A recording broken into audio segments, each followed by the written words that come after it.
তারা তার 10টা মিলে যাবে। আলম ভাই ড্যান্স কিন্তু 10টাই হবে। রেকর্ড করছে আমার বোন তোমার ওর এটা সমস্যা নেই, সমস্যা নেই। হবে তারপর বের হয়ে দিবে। আরে মো একাই তো 5 জনের সমান, এটা কোনো ব্যাপার না। মুহূর্তে একাই কাঁপিয়ে দেবে, সমস্যা নেই। অলরেডি কাপে আমি ঘামাই গেছি জানো, তাই না? ডান্স করছি 4টা। চারটে করতে লাগে, আর কত দেখবে? হিরুকে ছাড়া গামাই গেছে এরা ভাই। আমাকে ধরেছে ডান্স করো, বসে Thank থাকতে you, ভালো thank লাগে না। আচ্ছা আমি আলম ভাই, আলাদা করে করেছি। অনেকেই প্রশ্ন করে হিরো আলম আগের চেয়ে অনেক সুন্দর হয়ে যাচ্ছে, কারণ কি একটু জানতে? কই আমি আগেও দেখুন এখনো সেরকম। না, আগে অনেক না, আমি ঝামেলা একটা পাতলা কথাটা ছিলেন। বলতে যাচ্ছিলাম, সুন্দরের কারণ কি? সেটা হলো বিদেশ থেকে যে নায়িকা আসতেছে এটার কারণ। তাছাড়া এই বিদেশি নায়িকা বিদেশি নায়িকা ছোঁয়া পেয়েছে। বিদেশি নায়িকা কোনো সবে এখন সুন্দর হয়ে গেলাম নাকি?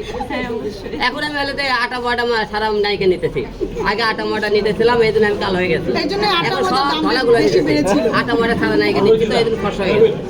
আচ্ছা, এই যে দুবাই নায়িকা, আপনি একটা ইন্টারভিউতে দিয়েছেন হিরো আলমকে বিয়ে করতে চান, আসলে কি এটা কি ফান হিসেবে বলেছেন নাকি আজকে একটা মিডিয়া সিরিয়াস বলেছেন?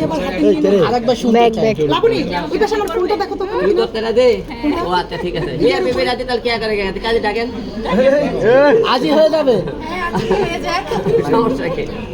আমার বিয়েতে আবার কাজী ডেকে এখানে বিয়ে দেওয়ার দরকার নেই। আমার বার্থডেতে এসে আমাকে উইশ করছে, আমার সাথে নাচ করবে, আনন্দ করবে, এটা দিয়ে শেষ করেন ভাই। এখানে বিয়ে যদি দিয়ে না। বিয়ে করে শোনে, যেদিন বিয়ে করে আপনাদের আবার ডাকবো না। হ্যাঁ, হ্যাঁ, ঠিক আছে? আচ্ছা আলম ভাই, কি সুন্দর তো, কি মেখে সুন্দর হচ্ছে। ফেয়ার লাগবে বাকি ভাই, ফেয়ার সহজে বিজ্ঞাপন। বেশি মাখার দরকার নেই।